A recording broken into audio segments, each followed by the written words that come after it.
नमस्कार दोस्तों, हम सिंधु घाटी सभ्यता पढ़ रहे हैं और उसमें हमने पूरा परिचय देख लिया था और उसके बाद में विशेषताओं पे आए थे। विशेषताओं में हमने उसकी सामाजिक विशेषताएं, नगरीकरण देख लिया था, राजनीतिक विशेषताएं देख ली थी और आज हम बात करने वाले हैं इनकी आर्थिक विशेषताओं के ऊपर, जो काफ़ी हमारे महत्वपूर्ण है परीक्षा के दृष्टिकोण से। तो आर्थिक दृष्टिकोण में आर्थिक विशेषताओं में हम क्या क्या पढ़ेंगे। तो सबसे पहली चीज़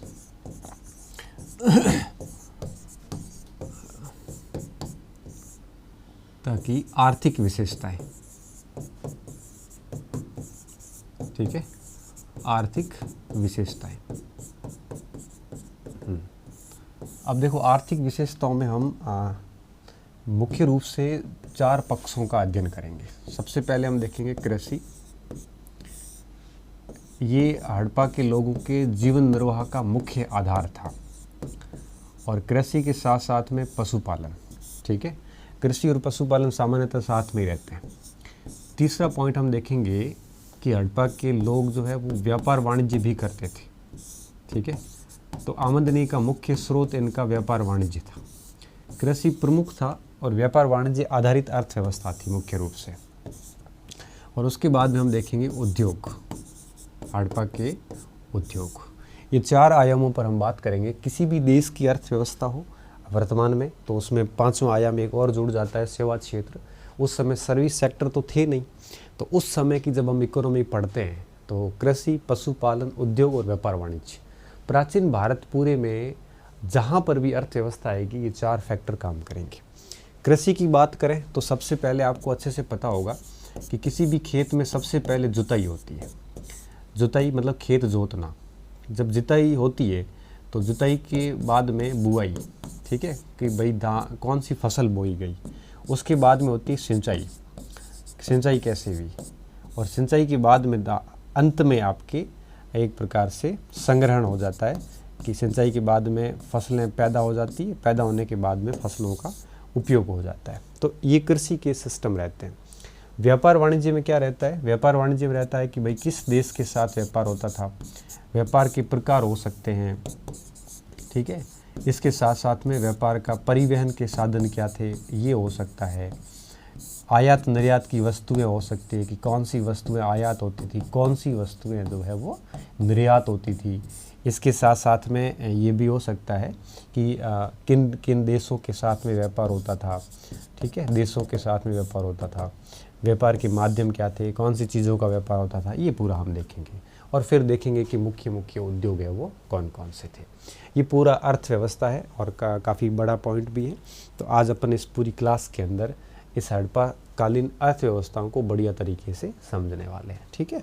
सबसे पहले हम बात करेंगे एग्रीकल्चर के ऊपर, कृषि के ऊपर। कृषि में हम बात करेंगे 4 आयामों के ऊपर। जुताई कैसे होती थी, बुवाई कैसे होती थी, सिंचाई कैसे होती थी और संग्रहण कैसे किया जाता था। सबसे पहली चीज़, अगर अपन जुताई की बात करें तो हड़प्पा सभ्यता के लोग जब खेत जोतते थे तो उसके लिए हलों का प्रयोग होता था। हालांकि अपने को कोई ऐसा धातु का हल मिला नहीं अभी तक, फावड़े मिले नहीं है, हल मिला नहीं है, लेकिन हमें कुछ मिट्टी के हल मिले हैं। तो निश्चित रूप से मिट्टी के नहीं बने थे, वो बने तो लकड़ी के थे, लेकिन उस लकड़ी धीरे धीरे आपके एक प्रकार से उसको बैक्टीरिया लग जाता है और लकड़ी धीरे धीरे आपकी मिट्टी में बदल गई। अब होता है ना कि कोई भी लकड़ी को फिर वो आपके वो जो उदाई अपन बोलते हैं, वो उसको काट काट के लकड़ी को मिट्टी बना देता है। तो उस प्रकार से हमें कई सारे मिट्टी के हल के खिलौने वगैरह मिले हैं। जैसे कालीबंगा से हल का पूरा ऐसे प्रारूप हल मिला है मिट्टी का। हमें रोपड़ से भी बनावली से मिला है, मोहनजोदड़ो से मिला है। तो ऐसे मिट्टी के हल देख के विद्वानों ने ये अनुमान लगाया है कि लकड़ी के हल होते होंगे, ठीक है, और लकड़ी के हलों से जुताई की जाती होगी, पहली बात। दूसरी बात, जो हल थे वो लकड़ी के बने थे और इसके प्रमाण कहाँ कहाँ मिले, मैंने बताया कालीबंगा से, मोहनजोदड़ो से और इसके अलावा बनावली से, है ना, गेंदरीवाल से भी कुछ प्रमाण मिले हैं। तो जुताई हल से होती थी, हल लकड़ी के बनाए जाते थे। जुताई करने के लिए सामान्यतः बैल का उपयोग किया जाता था और बैल वो जो कुबड़ वाला हो, उसके ऊपर कुबड़ हो, तो क्या हल ऐसे टिकता आराम से है, तो कुबड़ वाले बैल का उपयोग किया जाता होगा, क्योंकि मोहरों पर उसका बहुतायत में उपयोग किया गया कुबड़ वाले सांड का। फिर बात आती है बुआई की, मतलब कौन सी फसल बोते थे। तो बुवाई ये खरीफ में भी करते थे और रबी में भी करते थे। मतलब आपके यूँ कह सकते हो कि मानसून काल में भी होती थी और सर्दियों की फसलें भी ली जाती थी। तो बुवाई के अंदर पहली चीज़ तो ये कि खरीफ और रबी दोनों टाइप की बुवाई होती थी और इस समय तक हमें कुल 9 टाइप की फसलें हमें प्राप्त हुई हैं। हमें गेहूँ प्राप्त हुआ है, जौ प्राप्त हुआ है, इसके अलावा आपके मटर प्राप्त हुआ है, कपास प्राप्त हुआ है, बाजरा प्राप्त हुआ है, ब्रॉन्सी का जूनसी प्राप्त हुआ है। हालांकि गन्ने ईख से ये परिचित नहीं थे, ठीक है। राई प्राप्त हुआ है, इसके अलावा तिल के साक्ष्य भी हड़प्पा से मिले हैं। तो इस टाइप से कुल 9 फसलों का ज्ञान इनको था, ऐसे अभी तक हमें प्रमाण मिले। फिर बात जब सिंचाई की आती है तो ये लोग जो है ये आपके वर्षा ऋतु से भी सिंचाई करते थे, क्योंकि वर्षा पर आधारित थे, मानसून खेती करते थे। और साथ साथ में हमें जैसे बलूचिस्तान क्षेत्र से कई बांध मिले हैं बने हुए, और धोलावीरा से हमें कई सारे जल कुंड और तालाब भी मिले हैं। सोरतगोई से हमें नहरें प्राप्त हुई हैं। इस बेस पे हम ये कहते हैं कि ये कृत्रिम सिंचाई भी करती थी, ठीक है। तो सिंचाई के लिए हमें ये है कि प्राकृतिक सिंचाई भी थी और कृत्रिम भी थी। प्राकृतिक तो वर्षा से निर्भर था, और कृत्रिम के रूप में अगर अपन कहें तो विभिन्न प्रकार की नहरें, तालाब, कुंड वगैरह हमें साक्ष्य प्राप्त हुए। उस सिंचाई के बाद में फिर जब फसलें काट के ले ली जाती थी तो उसके बाद में इसका संग्रहण होता था। हड़प्पा का एक सीधा सिस्टम ये माना जा रहा है कि हड़प्पा काल में जो फसलें होती थी उसका जो एक्स्ट्रा भाग होता था, अतिरिक्त भाग, भाई जो मेरे यूज़ के लिए वो तो मैं रख लेता था, जो एक्स्ट्रा भाग होता था वो माना जाता है कि शहर के अन्नागार के अंदर उसको स्टोर कर दिया जाता था। हर नगर में लगभग हमें अन्नागार मिले। मोहनजोदड़ो से जो अन्नागार मिला वो हड़प्पा सभ्यता की सबसे बड़ी बिल्डिंग है। वो आर्किटेक्चर नहीं, सबसे बड़ा आर्किटेक्चर तो लोथल में है, गोदीपाड़ा, लेकिन सबसे बड़ी बिल्डिंग अगर अपन करें तो हमें मोहनजोदड़ो का अन्नागार मिला, काफ़ी बड़ा है। अन्नागार में फिर अनाज का संग्रहण किया जाता होगा, ऐसा अनुमान लगाया जाता है। तो कृषि के अंदर ये 4 बातें आती हैं, और इससे हमें ये लगता है कि ग्रामीण सेक्टर से लेके, चूँकि नगरों की तुलना में गांव ज़्यादा थे हड़प्पा सभ्यता में, तो ऐसी स्थिति में और गांव की पूरी अर्थव्यवस्था कृषि पर चलती होगी, तो निश्चित रूप से कृषि उस समय के लोगों का जीवन यापन का मुख्य एक प्रकार से आधार रहा होगा। आज अगर अपन भारत की बात करें ना, तो भारत में भी यही आता है कि आज भारत में सबसे ज़्यादा व्यक्ति कहीं रोज़गार में है तो कृषि में है। तो अगर ये सवाल आए कि हड़प्पाकालीन सभ्यता में, हड़प्पा सभ्यता में सर्वाधिक रोजगार या सबसे ज़्यादा जीवन निर्वाह किस क्षेत्र में होता था, तो कृषि में होता था। अब मैं वापस भारत की बात करूं कि भारत में राष्ट्रीय आय में सबसे बड़ा योगदान किसका, तो सेवा क्षेत्र का। तो हड़प्पा की अर्थव्यवस्था में सबसे बड़ा योगदान व्यापार वाणिज्य का था। देखिए दोनों चीज़ें बहुत स्पष्ट है। अगर मैं भारत की बात करूं, देखो भारत को हड़प्पा से जोड़ना, अभी आप भारत की सबसे ज़्यादा पॉपुलेशन किस पर जीवन निर्वाह कर रही है आज, खेती पर। करीबन 60% पॉपुलेशन यहाँ पे है। तो हम ये कहते हैं कि भारत में सबसे अधिक रोजगार देने वाला क्षेत्र कौन सा है, एग्रीकल्चर। या इसको यूँ कहें दूसरे शब्दों में कि भारत में लोगों के जीवन निर्वाह का माध्यम सबसे बड़ा कौन सा है, तो आप कहोगे एग्रीकल्चर। दोनों ही बात है, क्योंकि रोजगार दरअसल जीविका निर्वाह ही है, पहला सवाल। दूसरा, आप भारत को ऐसे समझिए कि भारत की जो नेशनल इनकम है, जो भारत की इकोनॉमी है, उसमें सबसे बड़ा योगदान है सेवा क्षेत्र का, सर्विस सेक्टर का। उसको यहाँ पे लागू कीजिए। हड़प्पा सभ्यता की जो भी इकोनॉमी थी, उस इकोनॉमी में सबसे बड़ा योगदान था आपके ट्रेड एंड कॉमर्स का, व्यापार वाणिज्य का। तो अगर दोनों सवाल बड़े अच्छे से सवाल पूछे जाते हैं, कन्फ्यूज़ नहीं होना है। अगर पूछे कि हड़प्पा सभ्यता की अर्थव्यवस्था मुख्य रूप से किस पर ज़्यादा निर्भर थी, अर्थव्यवस्था में सबसे बड़ा योगदान किसका था, तो व्यापार वाणिज्य का था। अगर पूछे कि हड़प्पा लोगों के जीविका निर्वाह का सबसे प्रमुख साधन कौन सा था, या रोजगार देने वाला साधन कौन सा होगा, तो वो था आपके कृषि। ठीक है, ये कई बार किताबों में खुद में कन्फ्यूज़न दिया हुआ, तो बच्चे कन्फ्यूज़ हो जाते हैं, तो इस चीज़ का ध्यान रखना है। ठीक है, तो अब मैं पशुपालन से आऊँ उससे पहले मैं आपको कृषि बोर्ड पे लिखवा देता हूँ, आप उसके साथ साथ लिखते जाइए और चीज़ें समझते जाइए। मैं बड़ा व्यवस्थित तरीके से आपको बताऊँगा, तो आपको दिक्कत नहीं आएगी। नहीं तो आप किताबों में भटकोगे ना, तो पूरा का पूरा मामला अलग कर देते हैं ये लोग। किताबों में पता नहीं कैसे लिखते हैं कि कोई पॉइंट किधर है, कोई पॉइंट किधर है। उसको व्यवस्थित तरीके से अगर समझ लेते हैं ना, तो फिर किताब पढ़ोगे ना आप, तो आपको किताब समझ में आ जाएगी। अन्यथा क्या होता है कि समझ में कुछ नहीं आता, बस उपन्यास की तरह हम किताब पढ़ते जाते हैं। फिर जब एग्ज़ाम में जाते हैं तो हमें परीक्षा के प्रश्न का फॉर्मेट पता नहीं होता और गलतियाँ करते हैं। तो बेसिकली हमें चीज़ों को ना समझना है। हमें एक प्रकार से ऐसे उपन्यास की तरह बुक्स नहीं पढ़नी है। कई बच्चे मैसेज आते हैं मेरे पास, सर किताब कैसे पढ़ूँ, कोई बात नहीं, आप पहले अच्छे से वीडियो देख लो, वीडियो देख के आप शॉर्ट में बढ़िया नोट्स बना दो। आजकल तो मैं साथ में नोट्स भी बना रहा हूँ। नोट्स बनाने के बाद में फिर आप क्या करो, फिर आप है वो अपने पास जो भी किताब है, अगर देखना चाहते हो तो किताब देख लो। फिर जैसे मैंने कृषि जुताई बुवाई सिंचाई संग्रहण पढ़ाया, आप उसमें से भी वो पॉइंट चेक कर लो। ठीक लगता है तो पढ़ लो, नहीं लगता है तो मुझे पूरा विश्वास है कुछ दिन बाद किताब छोड़ दोगे, आप नोट्स पढ़ना शुरू कर दोगे। ठीक है, तो ये कृषि का कुछ मैटर था, तो दोनों चीज़ें अलग थी। अब मैं आपके सबसे पहले आ रहा हूँ एग्रीकल्चर के ऊपर, जुताई बुआई सिंचाई और संग्रहण, चारों पॉइंट को मैं एक एक को लूँगा। ठीक है, सबसे पहला पॉइंट कृषि। ठीक है, कृषि में आपको याद क्या रखना है, मैं वो पॉइंट भी साथ साथ में कवर करते हुए चलूँगा। सबसे पहली चीज़ इसमें ध्यान ये रखना है कि हड़प्पा सभ्यता के लोगों के जीविका निर्वाह अथवा रोजगार का प्रमुख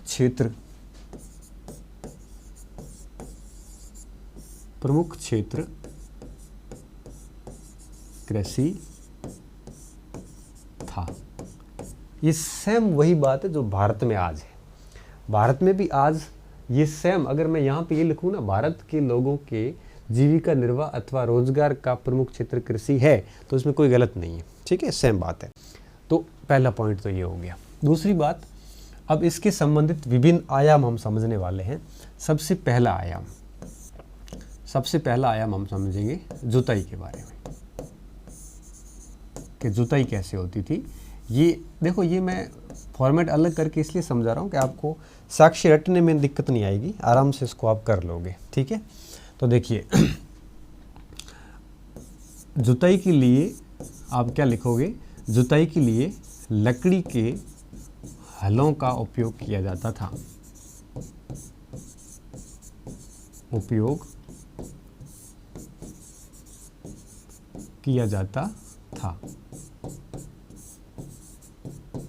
क्योंकि हमें कोई भी धातु का हल नहीं मिला है। धातु का हल समझ गए ना आप, कि कोई भी ऐसा फॉल नहीं मिला जो आपके धातु का हो।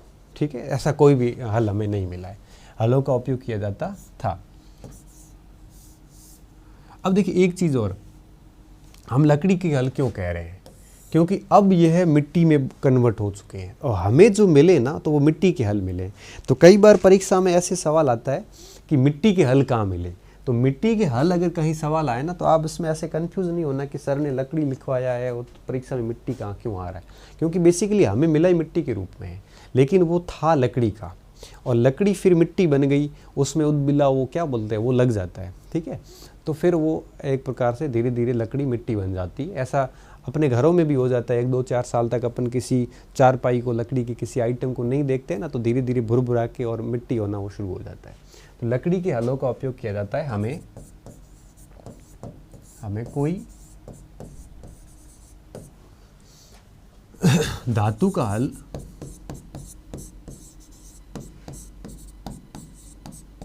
अथवा फावड़ा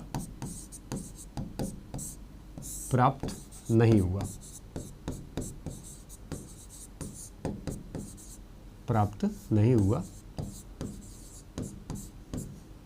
लकड़ी के हल भी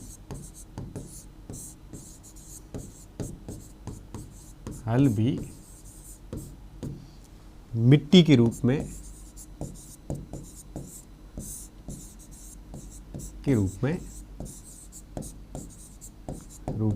मिले हैं। ठीक है, अब वापस मैसेज करके इन्हें पूछना कि सर लकड़ी के मिले कि मिट्टी के मिले। बहुत सीधा सा पॉइंट है कि लकड़ी के थे, लेकिन धीरे धीरे वो मिट्टी में बदल गए, इसलिए हमें किसके मिले, हमें मिट्टी के मिले, लेकिन वो थे लकड़ी की। ठीक है, धातु का कोई मिला नहीं। अब ये कहाँ से मिले, ये भी हमें याद रखने हैं। अब इसके प्रमाण कहाँ से मिले, जैसे कालीबंगा से क्या मिला,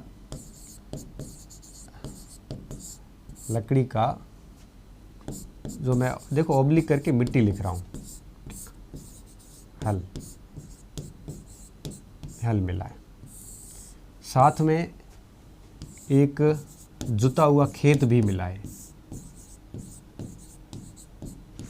कालीबंगा से मतलब जुता हुआ खेत मिला, इसका मतलब डेफिनेटली यहाँ पे निश्चित रूप से जुताई होती थी। जुता हुआ खेत मिला है और इसमें डबल फसल उगाई गई है। जुता हुआ खेत मिला जिसमें एक साथ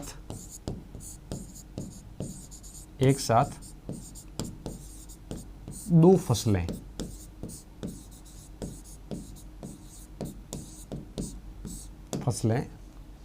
सरसों व चना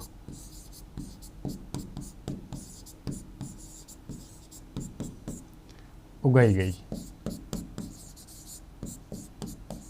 ये कई बार आता है कि किस स्थान पर है वो दो फसलें एक साथ बोने के प्रमाण हमें मिले हैं, कालीबंगा से मिले। दो फसलें कौन सी? सरसों व चना। इस चीज़ का भी आपको ध्यान रखना है। दूसरा हमें मिला बनावली से। बनावली हरियाणा के अंदर। बनावली से क्या मिला? बनावली से मिला है हमें एक हल का प्रारूप मिला है।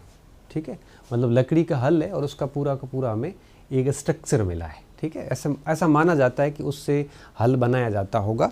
तो इस प्रकार से हम ये कहेंगे यहाँ पे कि मिट्टी के बने हल का एक प्रारूप खिलौना तो मिट्टी के हल मिट्टी के वो है लकड़ी का, लेकिन मिट्टी में बदल गया। मिट्टी के हल का खिलौना मिला है जो बहुत ही सुरक्षित अवस्था में है। ठीक है, बनावली से। मोहनजोदड़ो से क्या मिला?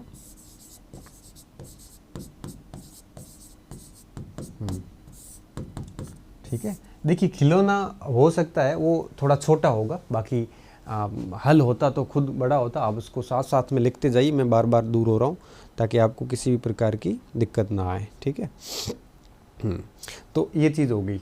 यहाँ पे क्या है, मिट्टी के हल का खिलौना मोहनजोदड़ो में भी मिला है, बट फ़र्क क्या है? खिलौना कह सकते हो आप इसको, ऐसे प्रारूप कह सकते हो। कई बार क्या होता है ना कि हमें खिलौना लगता है, लेकिन वो कई बार वो सैंपल होता है। ठीक है, छोटी आकृति में होता है। जैसे अपन ये कह सकते हो एक प्रकार से किसी बड़े रूप को एक साथ नहीं ले जाया जाता तो सैंपल दिखाया जाता है। तो एक टाइप से प्रारूप है और ये बड़ा सुरक्षित अवस्था में है। और यहाँ से जो मिला है ये मोहनजोदड़ो से, तो यहाँ से वही चीज़ मिली है लेकिन खंडित अवस्था में मिली है। खंडित खिलौना मिला है या प्रारूप मिला है। ठीक है, और ऐसा ही आपके प्रारूप एक गैंदरीवाल से भी मिला है। गैंदरीवाल से भी मिला है, पंजाब प्रांत के अंदर है। तो गैंदरीवाल से भी सेम ऐसे मिट्टी का एक खिलौना मिला है। तो इन 4 जगहों पे साक्ष्य मिले। इस बेस पे हम कहते हैं कि हड़प्पा सभ्यता के अंदर जो जुताई का कार्य था वो आपके कैसे किया जाता था? वो कार्य यूँ कहिए कि हल से किया जाता था, हल लकड़ी का होता था। ये बात आपको ध्यान रखनी है। एक चीज़ नीचे और नोट करके भी आप डाल सकते हो कि हल चलाने हेतु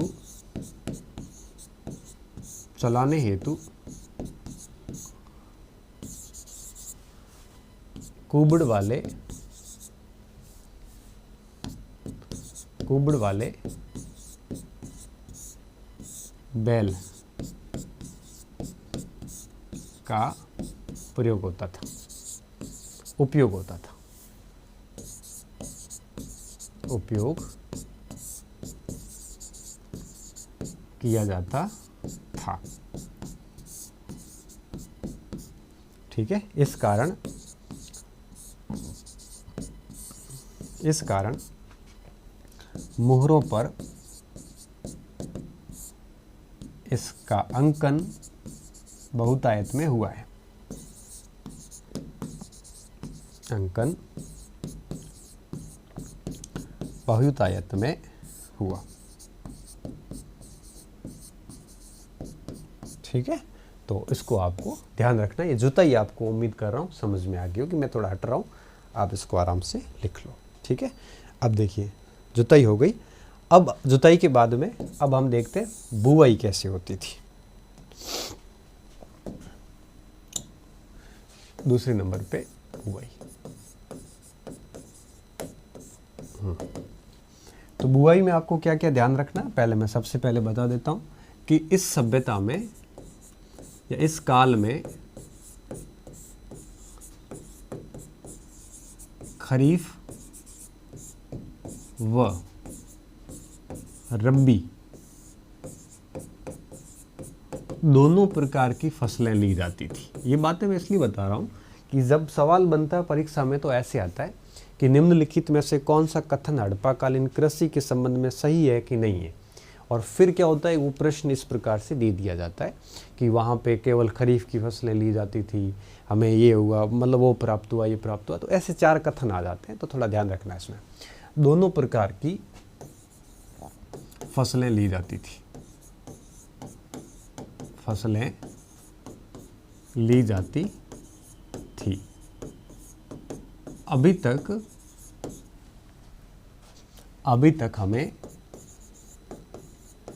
हमें 9 प्रकार की फसलों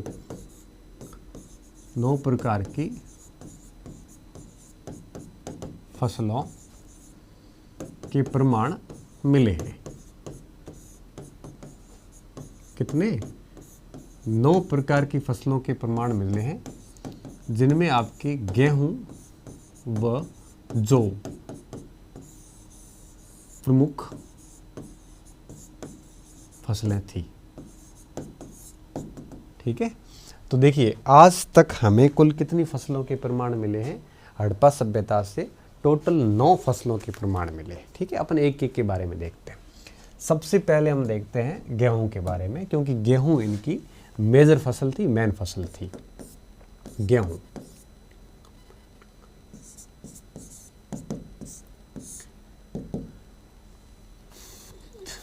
देखिए इसकी 3 वैरायटी मिली है, एक ट्रिटिकम, कंपेटकम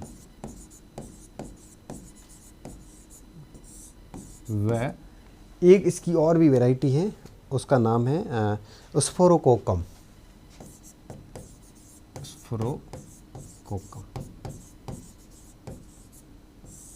ठीक है, 3 प्रकार की वैरायटी हमें प्राप्त होती है। और इसमें एक ये भी ध्यान रखना, ये सर्वप्रमुख फसल थी, ये हड़प्पा सभ्यता की सर्वप्रमुख फसल।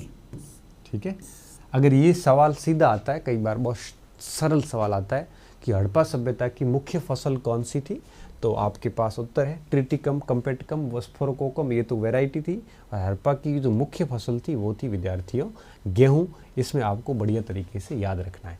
अब हम मुख्य फसल किस बेस पे कह सकते हैं? हमारे पास मुख्य फसल कहने का सबसे बड़ा बेस जो है वो ये है कि अधिकतम नगरों से यह साक्ष्य मिला है। तो अगर अधिकतम नगरों से मिला, इसलिए हमारे ये सवाल तो नहीं बनेगा कि गेहूं के प्रमाण कहाँ से मिले। अधिकतर नगरों से मिले हैं और अधिक मात्रा में मिले, इसलिए हम कहते हैं कि यह सबसे सर्वाधिक उपयोगी या उपयोग में ली जाने वाली फसल है। तो बस इतना ही ध्यान रखना है गेहूं के बारे में। फिर भी हम इतना कह सकते हैं ज़्यादातर इसके साक्ष्य मोहनजोदड़ो और हड़प्पा से मिले। ठीक है, मोहनजोदड़ो व हड़प्पा से इसके साक्ष्य मिले अधिकांशतः। ठीक है, बाकी हर नगर से मिले हैं, हर नगर से मतलब अधिकांश नगरों से मिले। ठीक है, ये गेहूं की बात हो गई। गेहूं के बाद में दूसरे नंबर पर, जैसा कि मैंने बताया आपको, जौ में भी कोई विशेष कुछ याद नहीं रखना है, बस इतना रखना है कि दूसरी प्रमुख फसल थी, दूसरी प्रमुख फसल, और इसकी भी 2 प्रजातियां, इसकी 2 प्रजातियों की जानकारी थी। एक जंगली प्रजाति होती थी जो बिना किसी पैदा की हो जाती थी, और दूसरी जो है वो आपके लोग खुद पैदा करते थे। 2 प्रजातियों का ज्ञान था। ये 2 मेन फसलें थी, इनको तो आपको याद रखना ही है। कुछ और भी फसलें थी, जैसे अपन मेन में मैं बात करूंगा मैं चावल के प्रमाण कैसे और कहाँ मिले। देखिए चावल के प्रमाण, एक तो लोथल से धान पीसने की चक्की मिली। ठीक है, लोथल से क्या मिला? अनाज, धान पीसने की चक्की,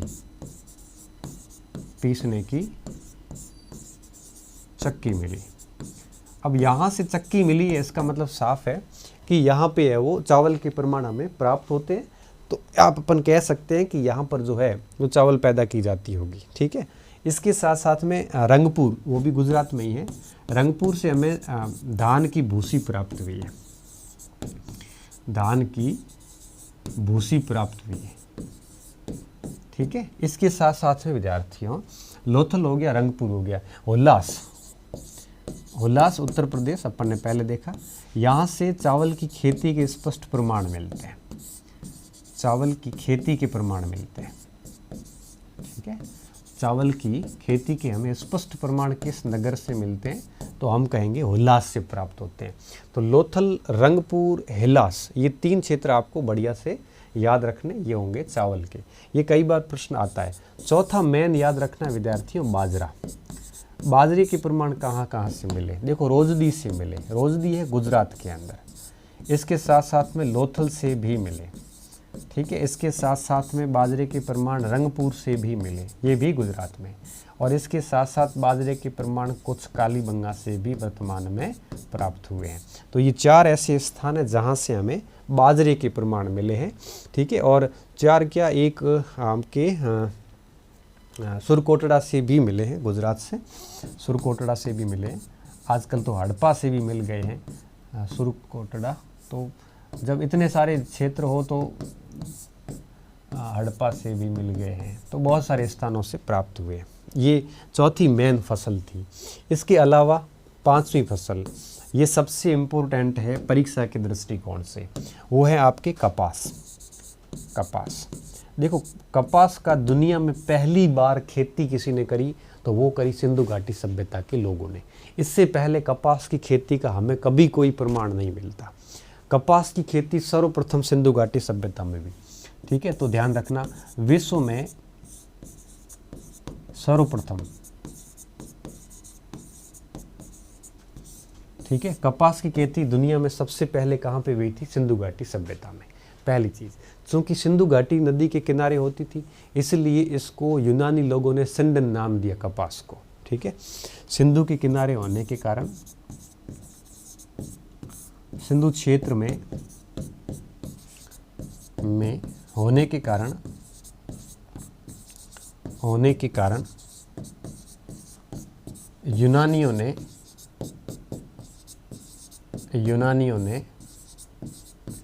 कपास को क्या नाम दिया, सिंडन नाम दिया। अब देखो ये 2 टाइप से सवाल आता है, सिंडन नाम दिया। पहला सवाल सीधा यही आता है कि सिंडन किस फसल को कहा जाता है, कपास को। दूसरा ये आता है कि कपास की खेती सर्वप्रथम दुनिया में कहाँ पे हुई थी, हड़प्पा सभ्यता में। ठीक है, तो ये आपको 3-4 बिंदु याद रखने, आप इसको आराम से नोट कर लो ताकि हमें वो आगे बढ़ सके। ठीक है, अब देखिए 5 फसलें हमारे पास हो गई। अब हम आगे कुछ और छोटी छोटी फसलें देखते हैं। तिल है, मटर है, हालांकि इतनी आती नहीं है, फिर भी कई बार ऐसे नॉर्मल सा सवाल बन जाता है। अब मैं अगले इस पे स्लाइड पे जा रहा हूँ, आप इसको आराम से पॉज करके लिख लो। सॉरी,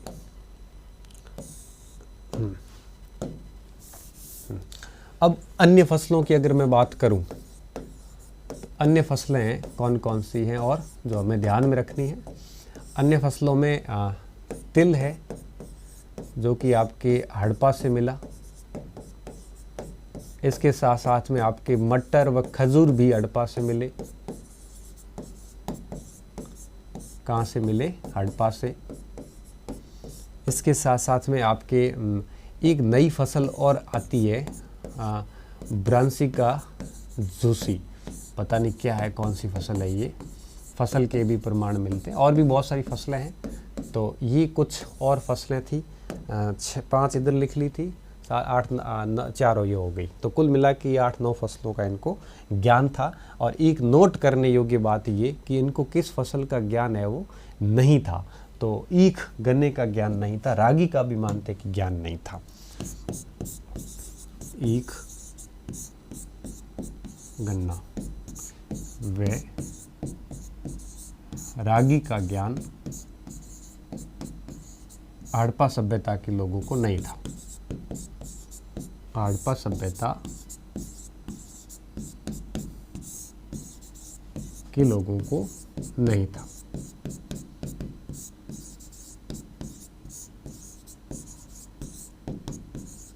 ठीक है, इस चीज़ का आपको बढ़िया से ध्यान रखना है कि किसको क्या था। तो विद्यार्थियों ये बात हो गई किसकी, ये हो गई फसलों की। तो फसलों सॉरी बुआई की, तो जुताई हो गई, बुआई हो गई। अब हम बात करेंगे इसकी सिंचाई की, कि सिंचाई कैसे होती थी। ठीक है, तो सिंचाई कैसे होती थी अपन इसको अगली स्लाइड में ले लेते हैं। ठीक है, सिंचाई, तीसरा पॉइंट है सिंचाई। हाँ, ठीक है, अगर अपन सिंचाई की बात करें तो मैंने आपको ऑलरेडी पहले बता दिया कि यहाँ पर आपके प्राकृतिक सिंचाई भी होती थी। प्राकृतिक सिंचाई, प्राकृतिक सिंचाई का क्या मतलब है? प्राकृतिक सिंचाई का सीधा सा मतलब है कि वर्षा जल अथवा नदियों के पानी, नदियों का नहीं, वर्षा जल अथवा मानसून पर निर्भर थे और इस समय इससे खरीफ की फसल लेते थे, क्योंकि खरीफ की फसलें मानसून काल में जनरली ली जाती है। ठीक है, ये चीज़ थी। दूसरा था कि कृत्रिम सिंचाई भी करते थे। कौन सी? कृत्रिम सिंचाई। तो कृत्रिम सिंचाई के कई सारे हमें प्रमाण मिले। कौन कौन से मिले? देखिए, हमें कई सारे पत्थरों के बांध मिले। बांध कहाँ से मिले? बलूचिस्तान से। ठीक है, बलूचिस्तान से। इसके साथ साथ में शौर्तगोई के अंदर नहरें प्राप्त हुई है। कहाँ से? शौर्तगोई, अफगानिस्तान। हालांकि ये सीधे तौर पे हड़प्पा सभ्यता का स्थान नहीं था, ये कॉलोनी थी, फिर भी उस समय ये नहरें उस समय उस क्षेत्र में थी, तो निश्चित रूप से उनकी कॉलोनी थी, तो उन्होंने ये कार्य करवाया होगा। ठीक है, इसके अलावा जल कुंड व तालाब, जल कुंड व तालाब ये हमें मिले हैं धोलावीरा में। कहाँ पे? धोलावीरा में। डेफिनेटली ये जल प्रबंधन का उत्कृष्ट उदाहरण था। जल प्रबंधन का सर्वश्रेष्ठ उदाहरण था ये।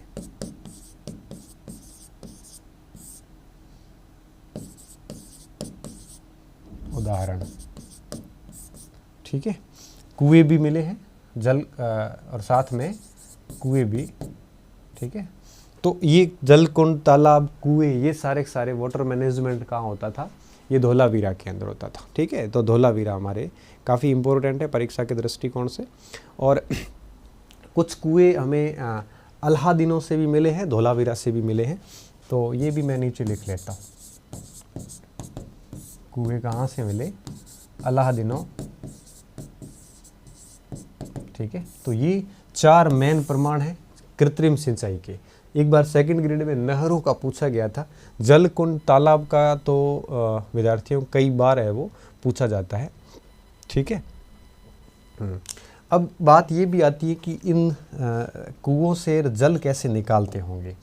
तो अगर कुओं से जल निकालने की प्रणाली की बात करें तो कुओं से जल निकालने के लिए ढेकली का यूज़ करते थे।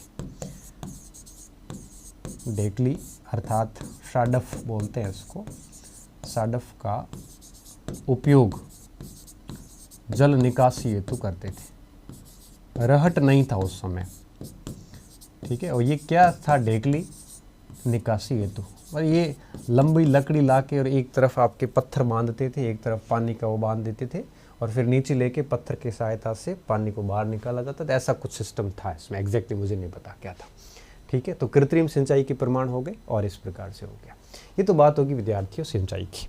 अब बात आती है कि इस समय इन फसलों का संग्रहण कैसे होता था। ठीक है, तो अपन है वो यहाँ जगह पढ़िए, यहाँ संग्रहण लिख लेते हैं। संग्रहण। ठीक है, संग्रहण में क्या ध्यान रखना है?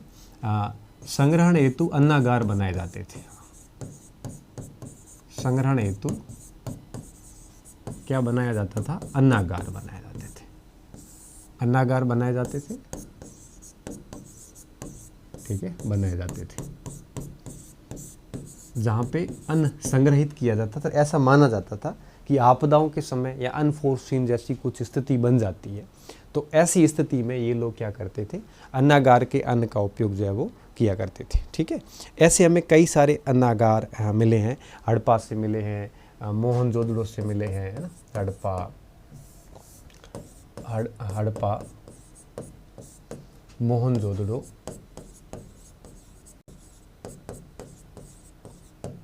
व लोथल से अन्नागार लोथल से मिले। ठीक है, एक और पॉइंट याद रखना कि यहाँ का जो अन्नागार है मोहनजोदड़ो का, हड़प्पा सभ्यता की सबसे बड़ी इमारत है।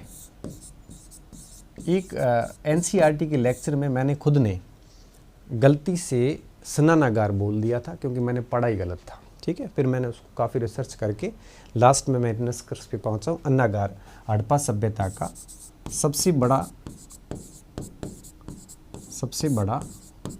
सबसे बड़ी इमारत थी। इमारत कह दो या भवन कह दो, भवन या इसको आप बिल्डिंग कह दो, भवन थी। ठीक है, एक चीज़ और विद्यार्थियों, अगर सबसे बड़ी इमारत की बात करें तो थी आपके अन्नागार। एक और पॉइंट भी आता है, हड़प्पा सभ्यता का सबसे बड़ा स्थापत्य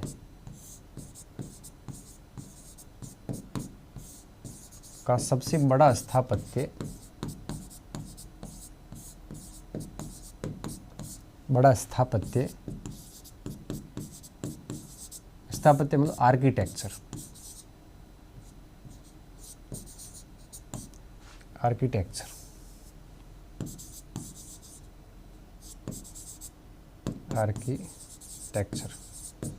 देखिए, जैसे कोई स्टेडियम है वो भी आर्किटेक्चर है, बंदरगाह भी आर्किटेक्चर है, लेकिन वो बंदरगाह कोई बिल्डिंग नहीं है। तो भवन में तो क्या रहने करने का या फिर चारों तरफ से बंद क्षेत्र होता है, आर्किटेक्चर में कुछ भी हो सकता है।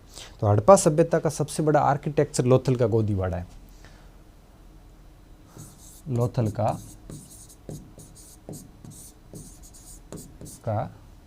गोदीवाड़ा है। गोदीवाड़ा क्या है मैं आगे समझाता हूँ। गोदीवाड़े को इंग्लिश में कहते हैं डॉक यार्ड।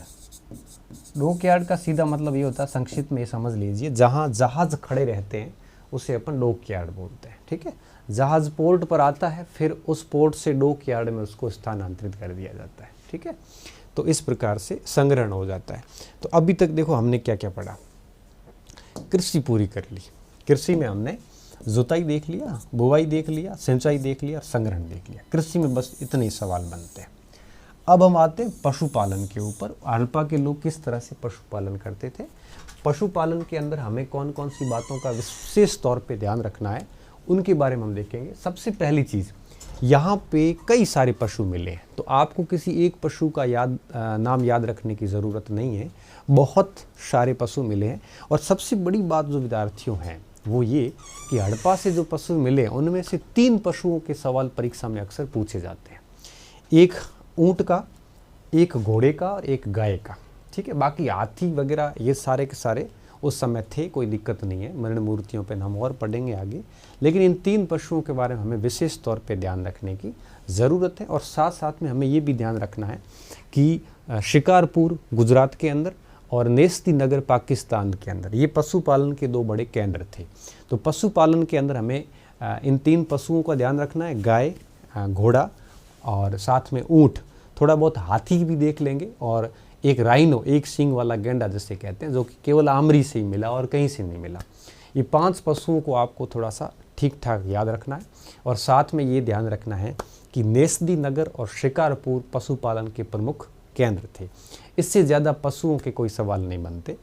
मोहरों पे बनता, वो अपन कला में आगे जाके देखेंगे। ठीक है, तो पशुपालन में हम ये कहेंगे कि कृषि के साथ साथ हड़प्पा के लोग जीविका निर्वाह के लिए पशुपालन भी करते थे। ठीक है, और पशुपालन में कई सारे पशुओं का प्रयोग किया है, इन्होंने उपयोग किया था, लेकिन कुछ पशु जो है वो सबसे महत्वपूर्ण है। ठीक है, सबसे पहले अगर मैं बात करूं, मैं पहले समझा देता हूं, फिर अपन इसको लिख लेंगे। सबसे पहले गाय की बात करें। देखो विद्यार्थियों, गाय की जहाँ तक बात है तो गाय से ये लोग डेफिनेटली परिचित थे। ध्यान से सुनना, गाय से ये फेमिलियर थे, परिचित थे, क्योंकि सांड का उपयोग, बैल का उपयोग ये खेती के लिए करते आ रहे थे। तो बैल इनका जब प्रिय पशु हो गया तो डेफिनेटली गाय का उपयोग ये बड़े पैमाने पे करते थे। लेकिन तो गाय से परिचित तो थे, लेकिन गाय के प्रमाण हमें नहीं मिले, तो ये हमारी कमजोरी है। क्यों? क्योंकि अगर और खनन करेंगे, उत्खनन करेंगे, तो कभी न कभी हमें गाय के कोई न कोई साक्ष्य मिलेगा, और अगर जिस दिन गाय का साक्ष्य मिलेगा उस दिन हमारी बात प्रमाणिक हो जाएगी, फिर हम गाय को पढ़ना छोड़ देंगे। तो कहने का मतलब ये कि अगर ये पूछे कि हड़प्पा सभ्यता के लोग निम्नलिखित में से किस पशु से परिचित नहीं थे, तो गाय उत्तर कभी मत करना। क्यों? क्योंकि गाय से वो परिचित थे, लेकिन हुआ यूँ है कि हमें उसके प्रमाण नहीं मिले। आजकल कुछ मरण मूर्तियों पे इन गाय के प्रमाण हमें मिले हैं, तो इस बेस पे भी हम कहते हैं कि भाई कुरुक्षेत्र के आसपास गाय के प्रमाण मिले हैं, और साथ साथ में बैल का इतने अच्छे से उपयोग कर रहे थे कि भाई बिना गाय के बैल का कोई अस्तित्व तो नहीं, बैल आया कहाँ से, तो डेफिनेटली वो गाय का उपयोग करते होंगे डेफिनेटली। तो गाय हो गई। दूसरा है घोड़ा। घोड़े के साथ कुछ विपरीत स्थिति बनी गाय के। घोड़े के साथ ये स्थिति बनी कि घोड़े से ये लोग, हमें प्रमाण तो प्राप्त हो गए घोड़े के, राणा गुंडई से मिल गए, सुरकोटड़ा से मिल गए, लोथल से मिल गए, मोहनजोदड़ो से मिल गए, प्रमाण तो हमें काफ़ी सारे मिल गए और प्रमाणिक भी हो गए। कहीं कहीं जबड़ा मिला, कहीं पे हमें पूरा कंकाल तंत्र मिला, कहीं से घोड़े के दांत मिले, सारी चीज़ें क्लियर है अब। लेकिन अब बात यह है कि फिर घोड़े की मृण मूर्तियाँ वगैरह मोहरों पे उसका अंकन नहीं होने से हमें ऐसा लगता है कि घोड़े से ये लोग शायद परिचित नहीं थे। घोड़ा तो था लेकिन परिचित ये लोग नहीं थे। तो आज भी प्रश्न जब परीक्षा में आते हैं तो इस प्रकार से बनते हैं। हालांकि अभी तो घोड़े की भी कुछ मृण मूर्तियाँ मिली है, लेकिन अभी भी वो प्रमाणिक नहीं है। ठीक है, कुछ किताबों में आ गया, जैसे 11वीं की क्लास की किताब में एक दो जगह लिखा है कि घोड़े के हमें मृण मूर्तियाँ मिल गई है, गाय की मिल गई है, लेकिन ठीक है। लेकिन अपने परीक्षा के दृष्टिकोण से हमें इस प्रकार से इसको ध्यान रखना। देखो क्या है, मैं आपको एक बहुत सामान्य बात बताता हूँ। आज इस पूरी पृथ्वी पर करीबन 70 से 80 लाख प्रजातियां मानी गई है, करोड़ों में मानी गई है। हम कितनों से परिचित हैं? हम होंगे मुश्किल से 200, 400, 500, 1000 से, इससे ज़्यादा हम परिचित नहीं हैं। आज ये सभ्यता जब नष्ट हो जाएगी, आगे जब इसके खनन होंगे तो यही कहेंगे ना कि ये लोग इससे परिचित थे, इससे परिचित नहीं थे। इसका मतलब ये थोड़ी ना कि उस समय वो अस्तित्व में नहीं था। तो ऐसे कई सारे जीव जंतु हैं जिससे हम परिचित नहीं हैं, लेकिन वो अस्तित्व में तो है। सिंधु घाटी सभ्यता के साथ सेम सिस्टम था।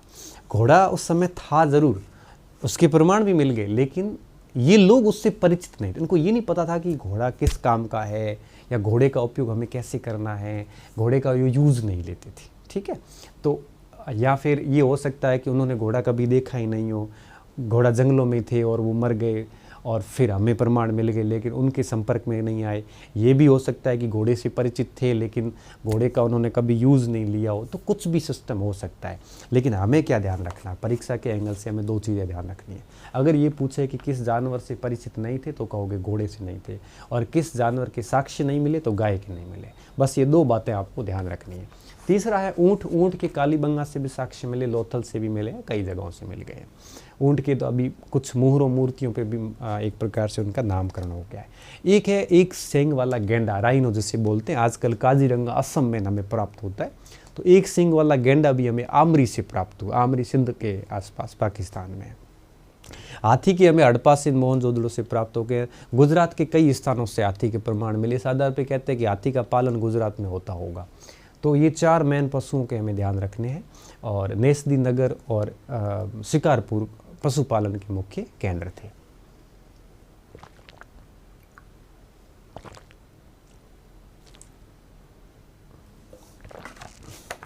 ठीक है, अब ये बातें अपन है वो लिख लेते हैं। ठीक है, अब आते हैं अपन पशुपालन के ऊपर।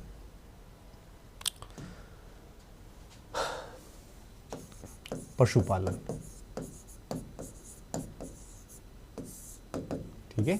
पशुपालन में क्या ध्यान रखना है? इसमें ये ध्यान रखना है कि कृषि के साथ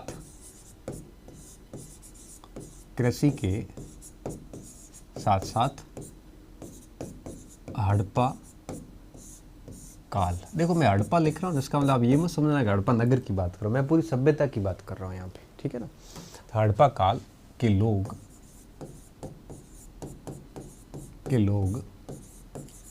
जीविका निर्वाह हेतु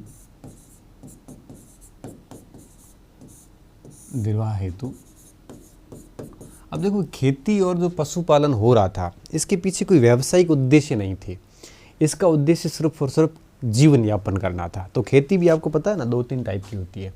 जीविका निर्वाह खेती होती है, व्यावसायिक कृषि होती है। तो ये जीविका निर्वाह कृषि थी।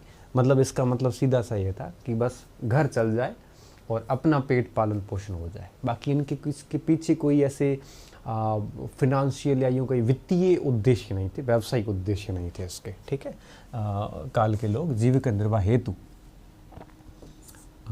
पशुपालन भी करते थे, पशुपालन भी करते थे। ठीक है, शिकारपुरा गुजरात तथा नेस्दी पाकिस्तान पशुपालन के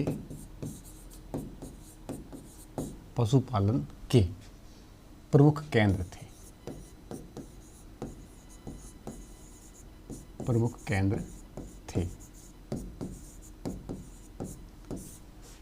ठीक है, और इसके साथ आपको एक चीज़ जो ध्यान रखनी है वो ये कि इस काल में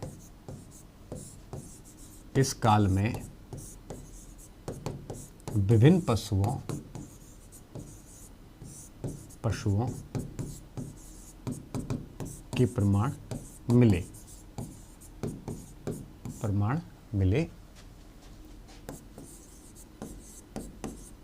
जिनमें प्रमुख इस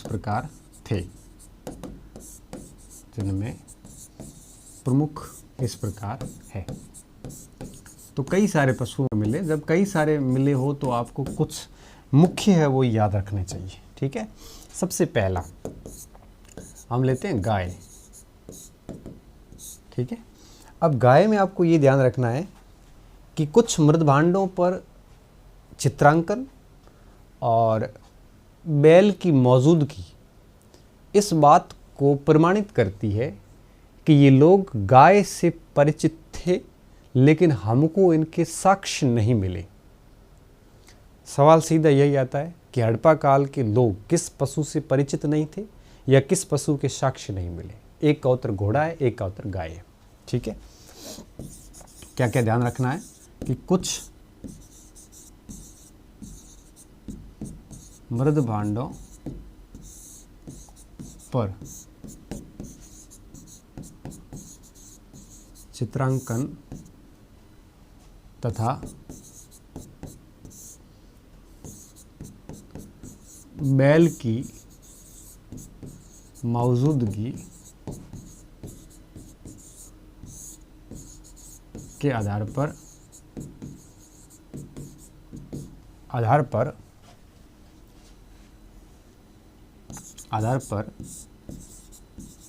यह माना जाता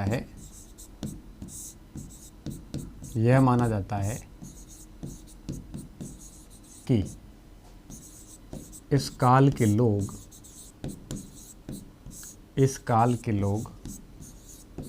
गाय से परिचित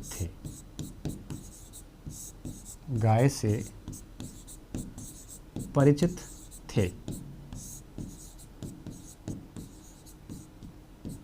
मगर हमें गाय के साक्ष्य नहीं मिले।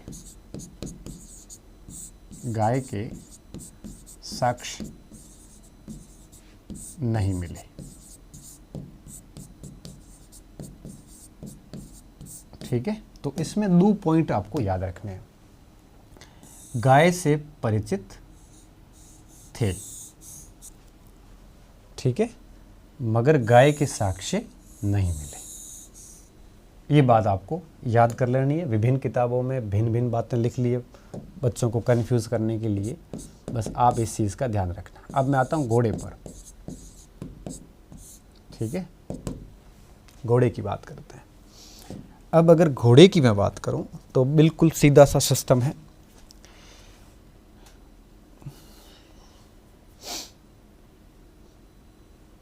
कला पर,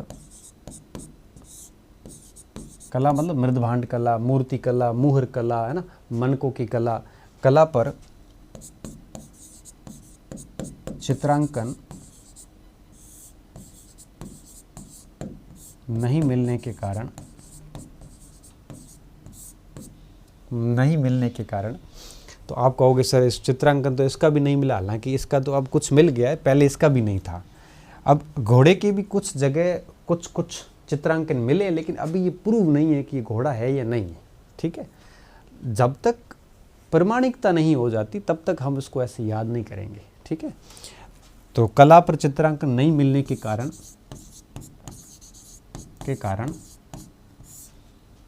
ऐसा माना जाता है कि इस समय के लोग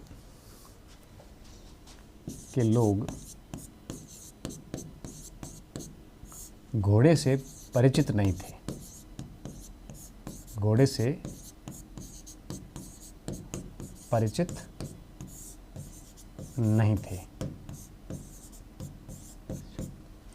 मगर इसके साक्ष्य अनेक स्थानों से मिले,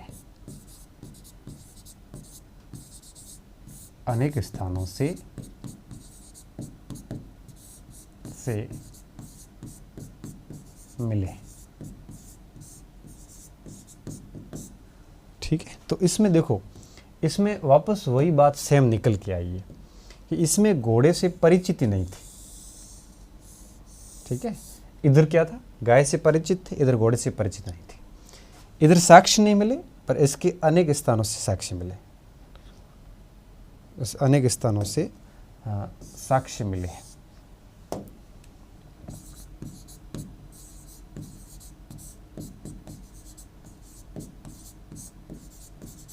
ठीक है। तो अब आप समझ गए होंगे कि इसके अनेक स्थानों से साक्ष्य मिले। कौन कौन से मैं लिखवा रहा हूँ, पहले आप इसको देख लो, बढ़िया तरीके से याद कर लेना।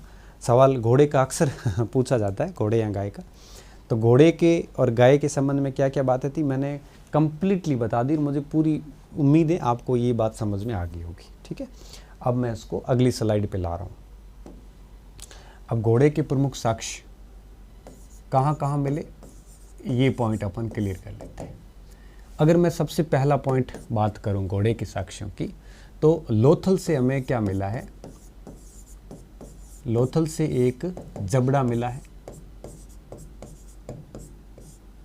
और अब सबसे बड़ी बात ये है कि लोथल से 3 मिट्टी की मूर्तियां भी मिली है।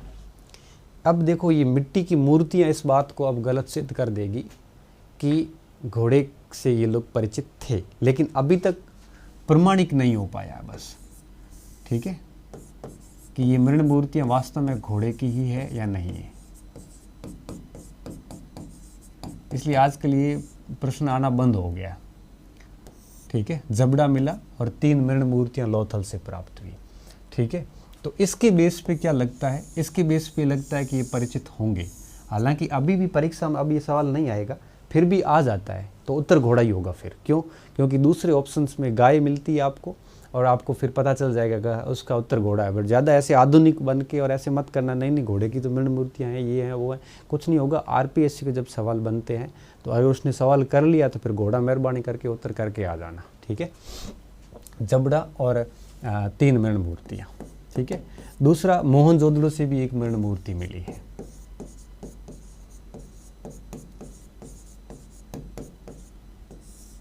क्या मिली है? घोड़े की एक मृण मूर्ति।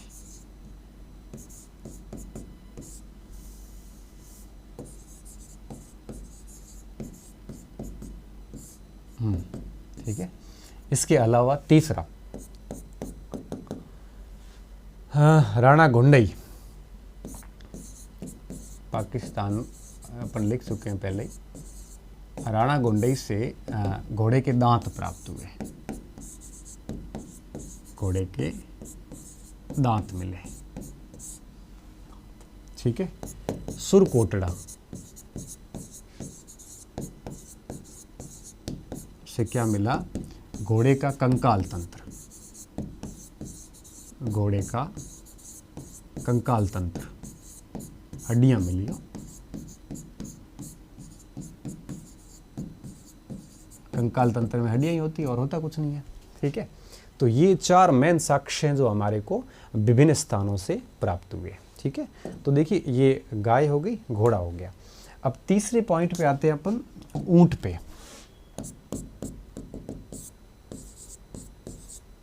ऊंट, देखो ऊंट के साक्ष्य हमें कई स्थानों से मिले हैं। कालीबंगा से मिले हैं, रोजदी से मिले हैं, लोथल से मिले हैं। ठीक है, इन तीनों को बढ़िया तरीके से देख लेना, कालीबंगा स्पेशली देखना, क्योंकि नहीं, एक मिनट, सॉरी, गलत लिख लिए। कालीबंगा के साथ साथ में सुरकोटड़ा आएगा, एक तो ऊंट का, दूसरा हड़प्पा आएगा। ठीक है, सुरकोटड़ा और हड़प्पा, यहाँ से इसके साक्ष्य मिले। चौथी अगर बात करें हाथी की, अगर मैं हाथी की बात करूं तो हड़प्पा में इसके प्रमाण मिले हैं। गुजरात के विभिन्न स्थानों से मिले हैं, इसलिए लगता है कि गुजरात में लोग हाथी पालते होंगे। तो संभव है कि यहाँ पे हाथी पालन होता होगा। ठीक है, बाकी भैंस वगैरह ये सारे पालतू जानवर थे यहाँ पे इस समय। और इसके अलावा अपन है वो एक और ले लेते हैं, राइनो। राइनो का मतलब होता है एक सींग वाला गेंडा।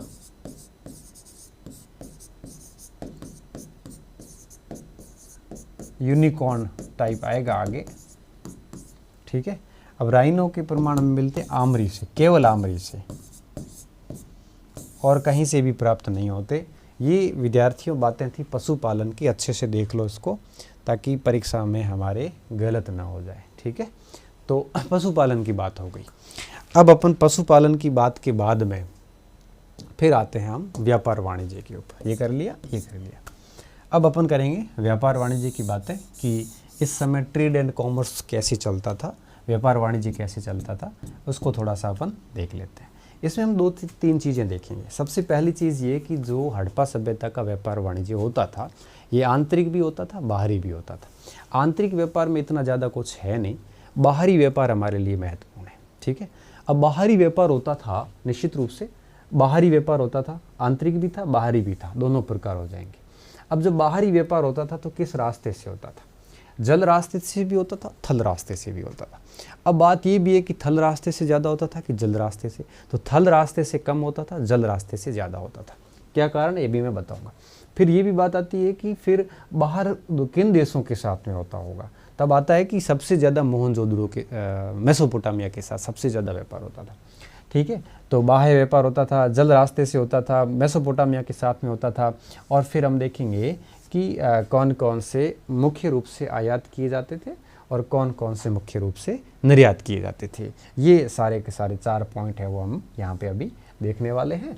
और उसके बाद में फिर आगे हम देखेंगे उद्योगों के बारे में, और उद्योगों को कच्चा माल कहाँ से मिलता था, वो सारी चीज़ें हम देखेंगे उद्योगों में। तो अभी अपन देखते हैं व्यापार और वाणिज्य के बारे में। ठीक है,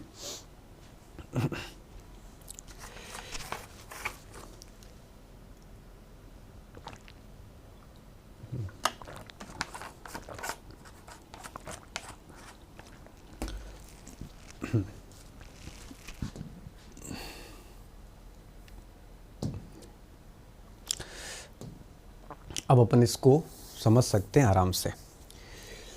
व्यापार वाणिज्य,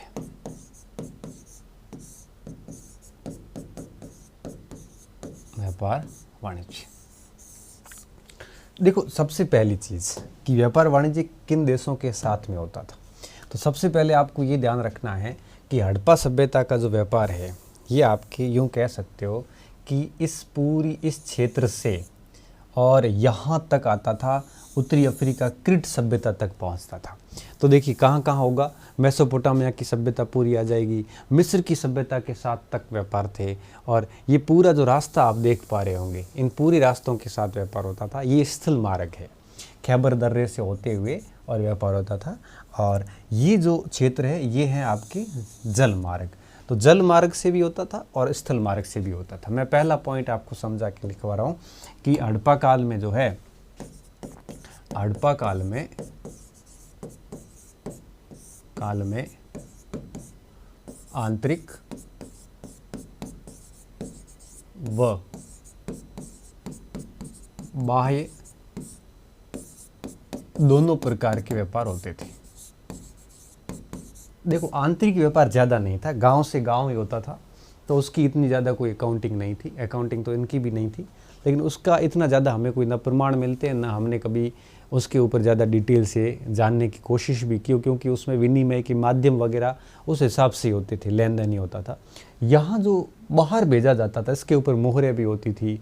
यहाँ पे दूसरे शहरों में जहाँ जाता था वहाँ पे एक प्रकार से वहाँ पे उनका मोहरें मिली हड़प्पा सभ्यता की, तो इसके ऊपर स्टडी ज़्यादा हुई है। ठीक है, आंतरिक व बाह्य दोनों प्रकार का होता था, दोनों प्रकार का होता था, पहली चीज़। ठीक है, दूसरी बात, अब देखो जो बाह्य व्यापार है, और यह व्यापार स्थल व जल दोनों मार्गों से होता था। दोनों मार्ग आपके सामने हैं, दोनों मार्गों से होता था, मार्गों से होता था, दोनों मार्गों से होता था, परंतु जल मार्ग से ज़्यादा था, जल मार्ग से व्यापार अधिक होता था।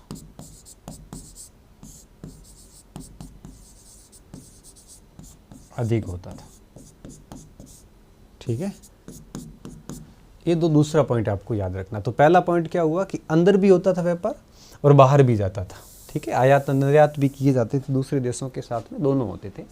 और जल मार्ग का व्यापार अधिक था, स्थल मार्ग का व्यापार कम था। कारण ये कि जल मार्ग वाले जल्दी पहुंच जाते थे, रास्ते में आसानियां थी, कोई फालतू के ऐसे बैरियर नहीं आते थे। लेकिन स्थल मार्ग में कई सारी दिक्कतें आती थी, रूट भी लंबा हो जाता था, प्लस भौगोलिक विशेषताएं ऐसी थी कि इन सारे पहाड़ी क्षेत्रों को पार करना इतना आसान नहीं होता था। तो जनरली ये स्थल मार्ग की बजाय जल मार्ग को ज़्यादा फॉलो करते थे। ठीक है, दूसरी बात। तीसरी बात ये आती है किन के साथ व्यापार होता था। तो सर्वाधिक व्यापार होता था मेसोपोटामिया के साथ, सर्वाधिक व्यापार किसके साथ? मेसोपोटामिया के साथ। ये सभ्यता है यहाँ पे, ये मेसोपोटामिया की सभ्यता है। ठीक है, मेसोपोटामिया के साथ होता था, के साथ। ठीक है, इसके अलावा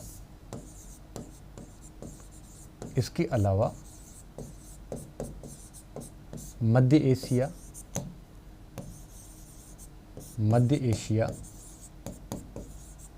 ये मिडिल ईस्ट पूरा, मध्य एशिया और आगे तक मिस्र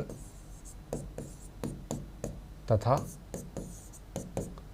क्रीट यूनान सभ्यता का क्षेत्र हुआ करता था, क्रीट तक व्यापार होता था। ठीक है, इसलिए हम कहते हैं कि व्यापार वाणिज्य जो है हड़प्पा सभ्यता की अर्थव्यवस्था का मुख्य आधार होता था। ठीक है, इस बात को मैं यहाँ लिख लेता हूँ, आप भी लिख लेना, नीचे ही लिख लेते हैं तीसरे पॉइंट के रूप में, इन देशों के साथ में होता था। और एक चीज़ और सबसे इम्पोर्टेंट कि कई बार क्या होता है ना कि जो भुगतान संतुलन होता है अर्थशास्त्र में, आपने नाम सुनाओ, भुगतान संतुलन का मतलब होता है जैसे भारत और चीन का व्यापार है।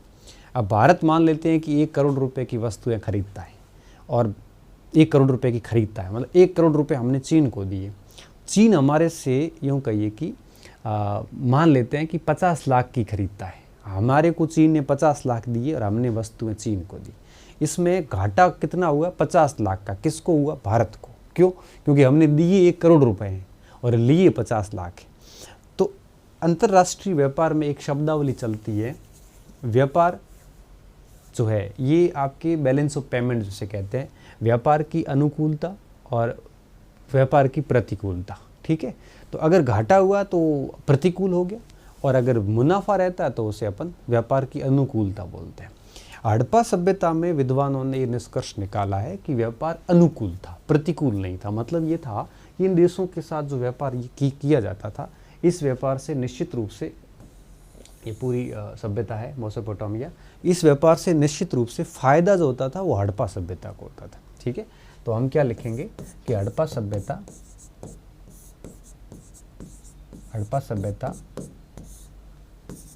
का ट्रेड बैलेंस या व्यापार संतुलन अनुकूल था।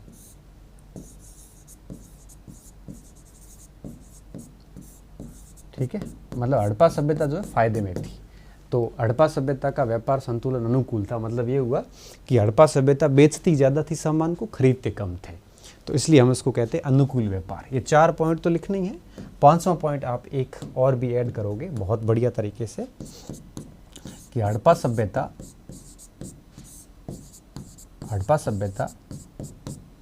की अर्थव्यवस्था, जीविका निर्वाह नहीं, अर्थव्यवस्था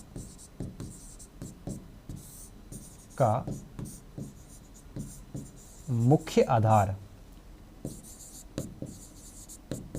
व्यापार वाणिज्य था।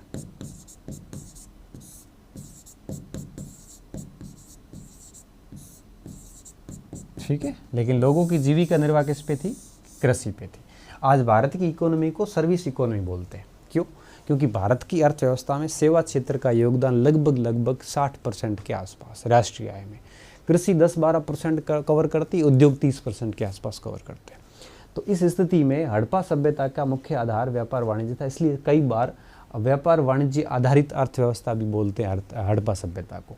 तो ये आपके 1, 2, 3, 4 और 5 बिंदु याद रखने हैं। ठीक है, आंतरिक बाह्य व्यापार होता था, कौन से रास्तों से होता था? मुख्य रूप से जल रास्ते से होता था, व्यापार वाणिज्य मुख्य था इस समय, और ये सारी बातें थी आपको बढ़िया तरीके से याद रखनी है। देखिए चीन का क्या मामला था। चीन के साथ ये जो चीन की सभ्यता थी, यहाँ हमारे कोई भी प्रमाण नहीं मिले हैं। हालांकि अभी RPSC ने असिस्टेंट प्रोफेसर में जो पिछला जो प्रोफेसर का पेपर हुआ उसमें, हालांकि अभी जो प्राथमिक की आई है उसमें उन्होंने एक ऑप्शन में ये माना है कि व्यापार होता था चीन के साथ में, लेकिन हाँ समकालिक ज़रूर थी, लेकिन व्यापार के अभी कोई प्रमाण नहीं मिले। हो सकता है कि जब फाइनल की आए तो प्रश्न डिलीट कर दे, तो ऐसा भी अभी एक हुआ है यहाँ पे। ठीक है, आप इसको आराम से देख लो और फिर अपन आगे बढ़ते हैं। ठीक है,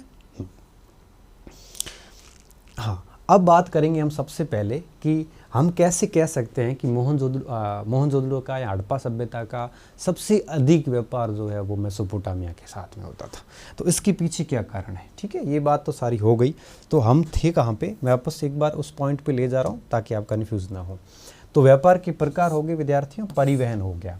ठीक है, आयात निर्यात बाद में देखेंगे। देशों की बात मैंने कह ली, सबसे ज़्यादा होता था मेसोपोटामिया के साथ में, बाकी के साथ हमें बहुत ज़्यादा प्रमाण नहीं मिले।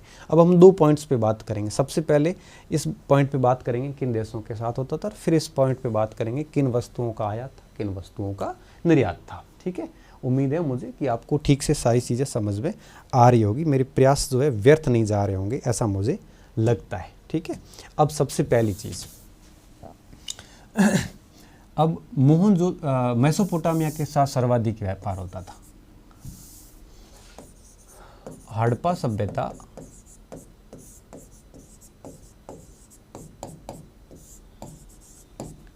का सर्वाधिक व्यापार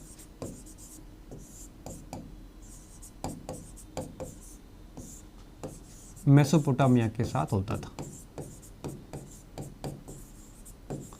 इसे अपन सुमेरियन सभ्यता भी कहते हैं, इसे अक्कड़ सभ्यता भी कहते हैं, ईरान इराक की सभ्यता भी कहते हैं, यूफ्रेटाइटिस अर्थात दजला फरात की सभ्यता भी बोलते हैं। ठीक है, वैसे मैं फर्स्ट ग्रेड आपने पढ़ाई होगा विश्व इतिहास के अंदर मेसोपोटामिया के बारे में, हालांकि कोर्स में थी नहीं, तो मैं नाम लिख लेता हूँ।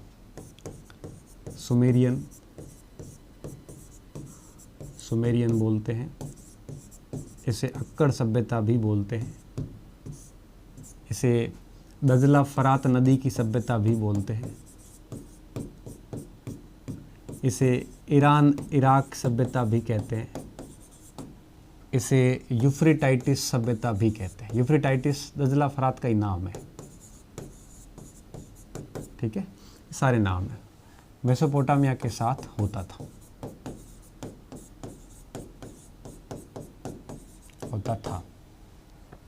इसके कई प्रमाण हैं,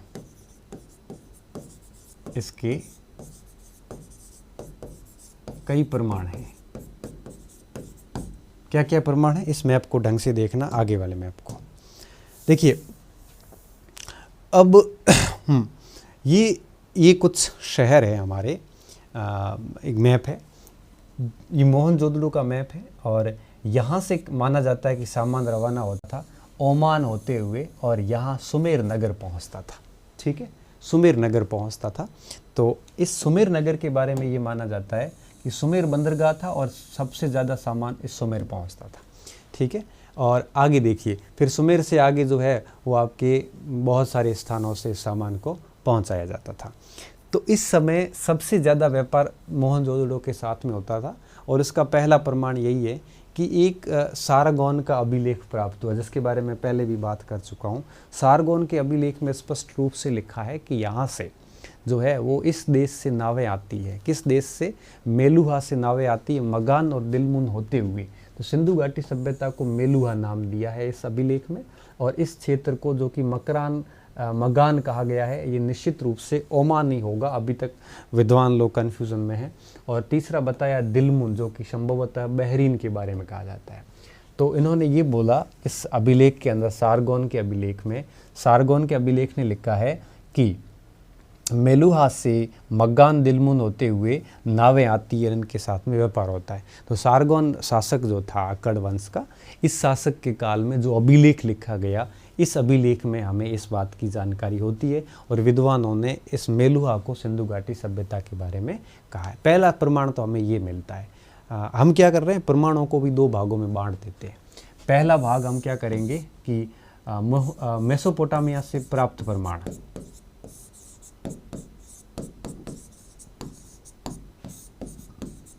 से प्राप्त प्रमाण, और दूसरा हम देख लेते हैं भारत से प्राप्त प्रमाण, ठीक है, भारत से प्राप्त प्रमाण। दोनों बातें हम देखेंगे यहाँ पे कि मेसोपोटामिया से कौन सा प्रमाण मिला। तो मेसोपोटामिया से सबसे पहला प्रमाण मिला है सारगोन का लेख। दूसरा प्रमाण क्या मिला, ये जो शहर देख रहे हो आप, सेवा, कुश, है ना, उर, ये सारे के उर, किस, सेवा, जितने भी नगर आप देख रहे हो, इन ऑलमोस्ट सारे नगरों से हमें हड़प्पा सभ्यता की मोहरें प्राप्त हुई है। मोहर विद्यार्थियों क्या होती है, जब पहले के समय में सामान की डिलीवरी की जाती थी तो क्या करते थे, वो सामान के ऊपर एक ठप्पा लगा देते थे। और वो ठप्पा क्या होता था, एक तो सामान की गारंटी लेता था कि भाई ये सुरक्षित रूप से पहुंच गया है, पहली चीज़। दूसरा, वो ठप्पा ये बताता था कि इसका किस स्थान से ये सामग्री आई है। तो ऐसी मोहरें जो हड़प्पा की फिक्स मोहरें थी, वो मोहरें हमें मेसोपोटामिया के और किस, लगस, इन सारे शहरों से प्राप्त हुई है। तीसरा प्रमाण ये है कि हड़प्पा, मोहनजोदड़ो के कई सारे, मेसोपोटामिया के अंदर कई सारे हड़प्पा के कुछ ऐसे विशेष उपकरण, विशेष सामग्री हमें वहाँ से प्राप्त हुई है। चाहे आपके तांबे का श्रमदान हो, श्रृंगारदान, वो श्रृंगार पेटी खाली हड़प्पा में ही थी, वैसी की वैसी वहाँ पे भी प्राप्त हुई है। ऐसी बहुत सारी चीज़ें प्राप्त हुई है, ठीक है। तो मेसोपोटामिया से हमें 3 प्रकार के ऐसे साक्ष्य मिलते हैं जिनकी बेस पे हम कह सकते हैं कि हड़प्पा काल में मेसोपोटामिया के साथ व्यापार होता होगा। तो मेसोपोटामिया से प्राप्त साक्ष्यों को मैं वो अलग स्लाइड पे ले रहा हूँ, आप उसको ध्यान से देखते जाना, ठीक है। तो मेसोपोटामिया से कौन कौन से साक्ष्य मिले। पहला साक्ष्य,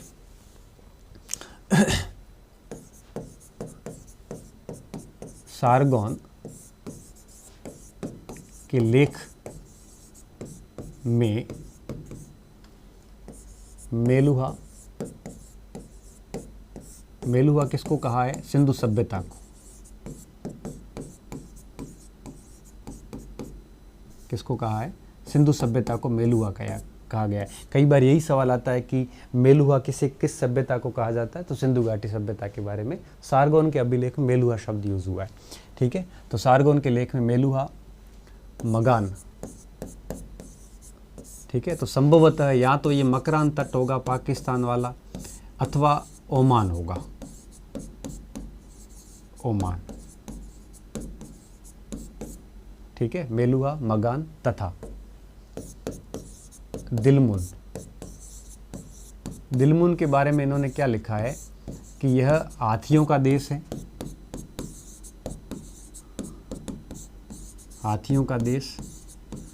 मेलुआ को बताया नाविकों का देश, स्वस्थ देश, स्वच्छ देश।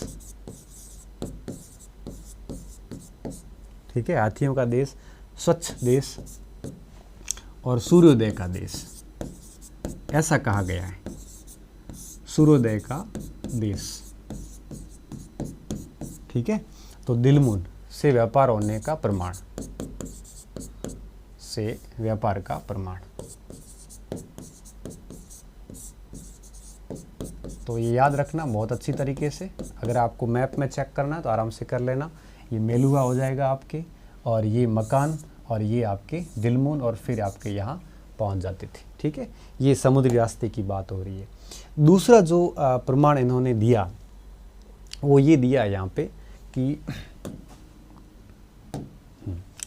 दूसरा प्रमाण क्या है कि मोहनजोदड़ो,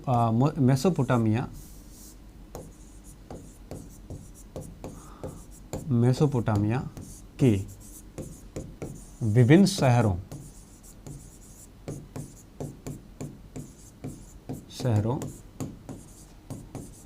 और किस लगस, सुमेर, नुपुर,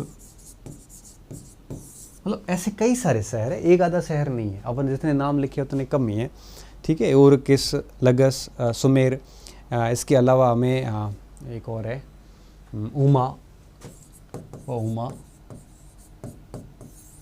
इत्यादि शहरों से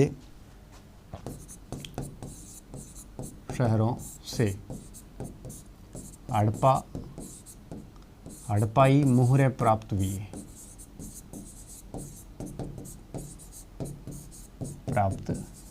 है। अब हड़प्पा की मोहरें प्राप्त हुई है, इसका मतलब साफ है कि ये लोग हड़प्पा से व्यापार करते होंगे। इससे बड़ा और इससे प्रमाणिक साक्ष्य कुछ हो नहीं सकता। ठीक है, इसके साथ साथ उर में कुछ और भी चीज़ें मिली है। उर से हड़प्पा का कार्नेलियम हार, कार्नेलियम लाल पत्थर को कहते हैं ना, कार्नेलियम हार, ताम्र का श्रृंगारदान, ताम्र का श्रृंगारदान प्राप्त हुए। तो इससे सीधा सा लगता है कि निश्चित रूप से ये लोग आपस में व्यापार करते होंगे, क्योंकि हड़प्पा के समान ही ये सारी चीज़ें वहाँ मिलना कोई संयोग तो डेफिनेटली नहीं हो सकता। निश्चित रूप से आपसी व्यापार ही होता होगा वहाँ पे। ठीक है, तो आगे देखिए, एक चौथा प्रमाण हम और भी लिख सकते हैं। ठीक है, 3, चौथा मैं यहाँ नीचे लिख रहा हूँ। चौथा देखिए कि ईरान के कई सारे क्षेत्र, जिसमें आपके हिसार, एक हिसार ईरान में भी है, शाही टिप, शाही टिप सुदूरवर्ती चौकी माना जाता है। ठीक है, मैं उसके कोष्टक में लिख लेता हूँ, हड़प्पा की सुदूरवर्ती चौकी। ठीक है, जलालाबाद, ठीक है, मारलिक, जलालाबाद, मारलिक स्थानों से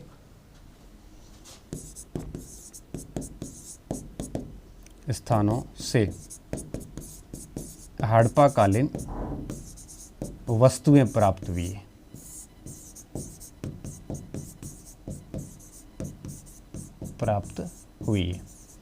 तो ये सारे बाह्य साक्ष्य थे जिसके बेस पे हम कहते हैं कि हड़प्पा काल में निश्चित रूप से एक प्रकार से इनका बाह्य व्यापार होता होगा। ठीक है, तो मेसोपोटामिया से प्राप्त साक्ष्य, ऐसी हेडिंग दे देना,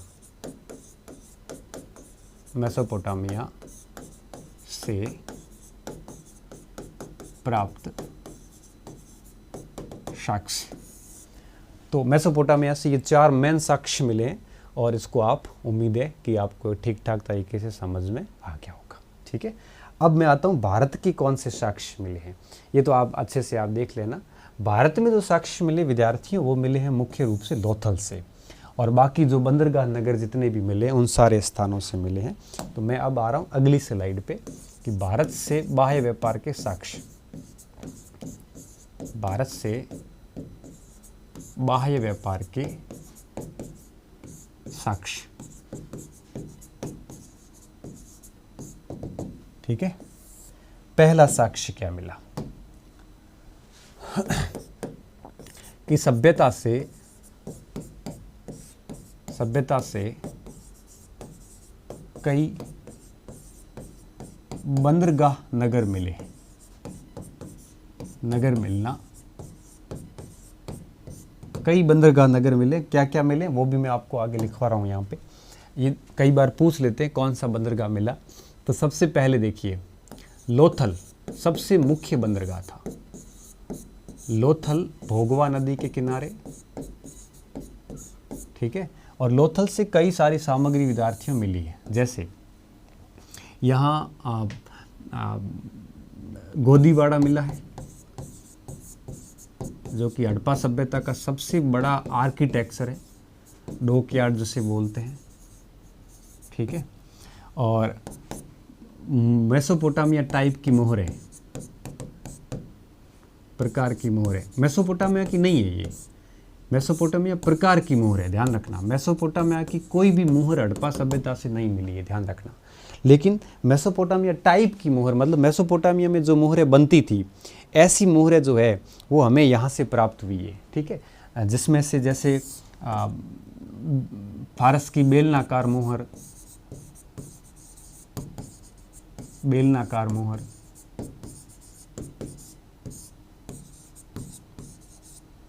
मोहर प्रमुख है। उसको अपन कोष्टक में भी लिख सकते हैं। ठीक है, इसके अलावा यहाँ पे नाव के चित्र की मोहर। ठीक है, नाव के मॉडल, ऐसा लगता है कि नाव बनाने का या जहाज बनाने का यहाँ पे कारखाना रहा होगा। तो लोथल सबसे बड़ा बंदरगाह हमें यहाँ से प्राप्त होता है। लोथल के अलावा कौन कौन से बंदरगाह मिले हैं ये भी हमें ध्यान रखना है। लोथल के अलावा विद्यार्थियों भगत राव पहले हम देख चुके हैं।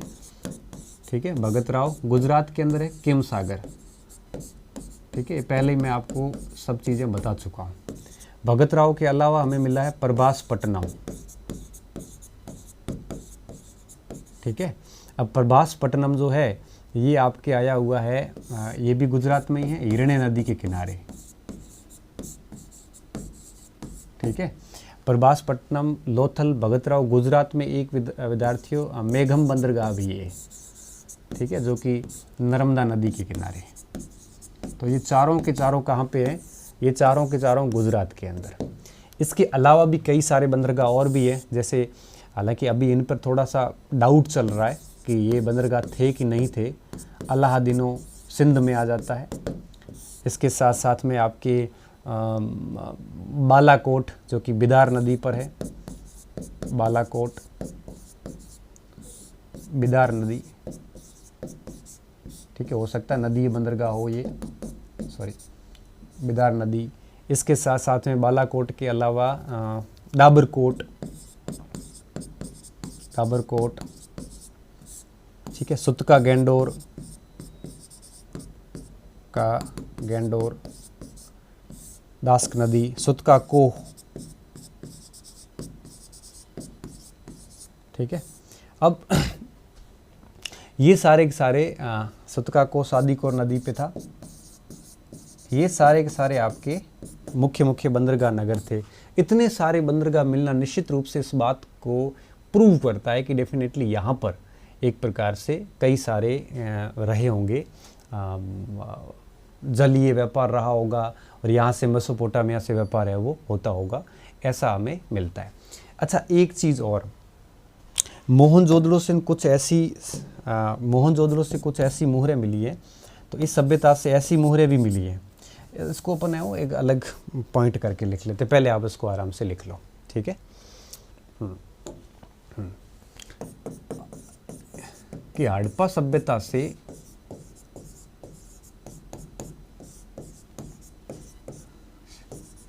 कोई मेसोपोटामियन की मुहर प्राप्त नहीं हुई,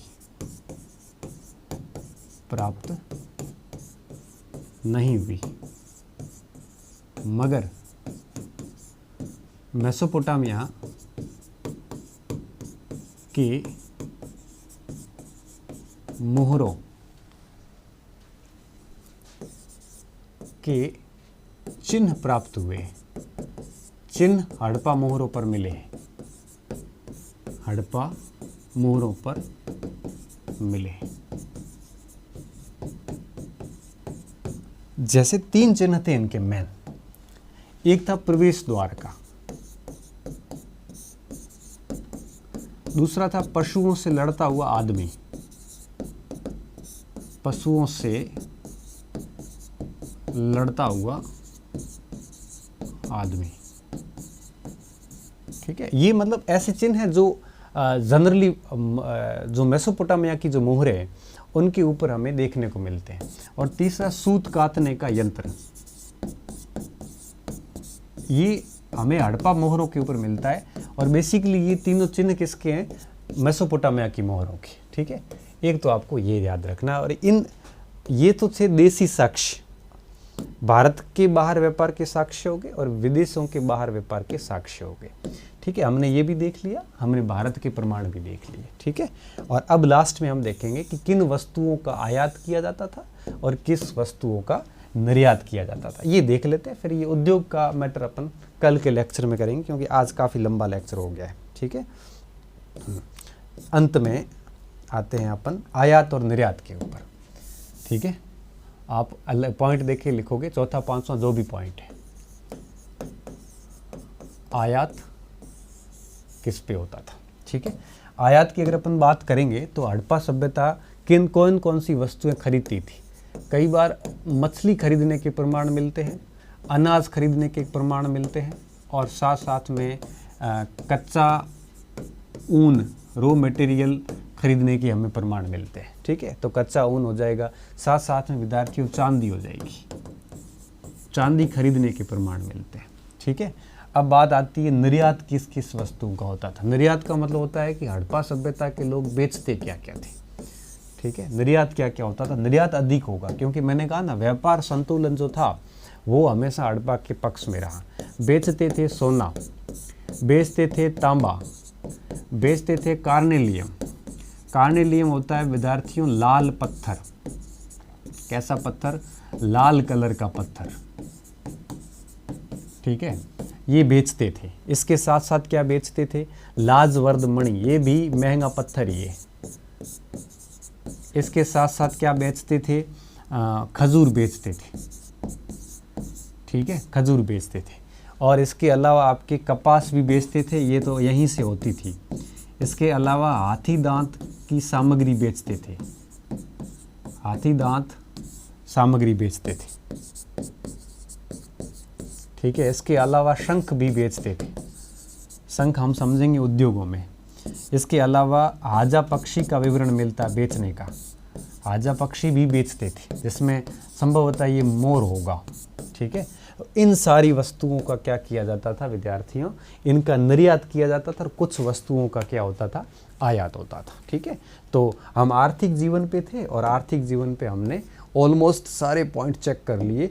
उद्योग बचा है, तो कल हम क्या करेंगे? उद्योग पढ़ के और फिर हड़प्पाकालीन धार्मिक जीवन और कला के ऊपर बात करेंगे। कल अपना संभवतः सेकंड लास्ट लेक्चर है, परसों हड़प्पा सभ्यता पूरी हो जाएगी, ठीक है। मैंने 10 वीडियो का लक्ष्य रखा था हड़प्पा सभ्यता का, और मैंने ऐसे 10-10 दिन का लक्ष्य रख के तय कर लिया है कि 20 या 25 जनवरी को एंशिएंट इंडिया पूरा हो जाएगा, ठीक है, मैक्सिमम बता रहा हूँ। और इसके साथ साथ आधुनिक भारत भी पूरा हो जाएगा, क्योंकि जो फर्स्ट ग्रेड फर्स्ट पेपर में जो आधुनिक भारत पढ़ा रहा हूँ वो सारे लेक्चर सेकंड पेपर के आधुनिक भारत में भी काम आएंगे। उसके बाद 30 लेक्चर और होंगे आधुनिक भारत के जो जोड़ने के बाद है वो मैं उसको फर्स्ट पेपर हिस्ट्री आधुनिक भारत के रूप में ऐड कर दूंगा। तो कहने का मतलब ये है कि आप आधुनिक भारत पढ़ते रहना फर्स्ट पेपर का साथ साथ में। और निश्चित रूप से ये जो जनवरी का मिड होगा 15 से 20 जनवरी तक आपके मोबाइल में आधुनिक भारत और प्राचीन भारत ये कंप्लीट हो रखे होंगे 15-20 से, मतलब आप जनवरी मान लो, ठीक है। फिर अपने पास केवल मध्यकालीन भारत रहेगा जो कि 1 से 1.5 महीना लेता है। तो आप वीडियो के साथ साथ में चलते रहिए। मैं आपको फरवरी मार्च तक, मैंने जैसा कि बैच के स्टार्टिंग में भी बोला था, मैं आपको फ्री कर दूंगा, ठीक है। आप आराम से अच्छे से मेरी गति से चलते रहिए। ये गति कम नहीं है, ये गति भी बहुत है। एक वीडियो भी ढंग से देखने में 3 से 4 घंटे चले जाते हैं, मुझे पता है, क्योंकि मुझे बनाने में भी 3-4 घंटे लग जाते हैं, टॉपिक तैयार करना वगैरह करना। आजकल 2 वीडियो के चक्कर में कई बार वीडियो नहीं आ पाता है, क्योंकि 2 वीडियो बनाने पड़ते हैं। तो वैसे फर्स्ट पेपर ग्रेड का जो फर्स्ट पेपर का जो हिस्ट्री बहुत जल्दी पूरा हो जाएगा 20 दिसंबर के आसपास। उसके बाद में फिर हिस्ट्री के डबल वीडियो ही आएंगे, ठीक है। तब तक थोड़ा सा ऐसे आगे पीछे क्लास हो जाती है ना, तो आप थोड़ा सा पेन बियर करना और चलते रहना, ठीक है। बहुत बहुत धन्यवाद विद्यार्थियों, अच्छे रहिए, मस्त रहिए और पढ़ते रहिए।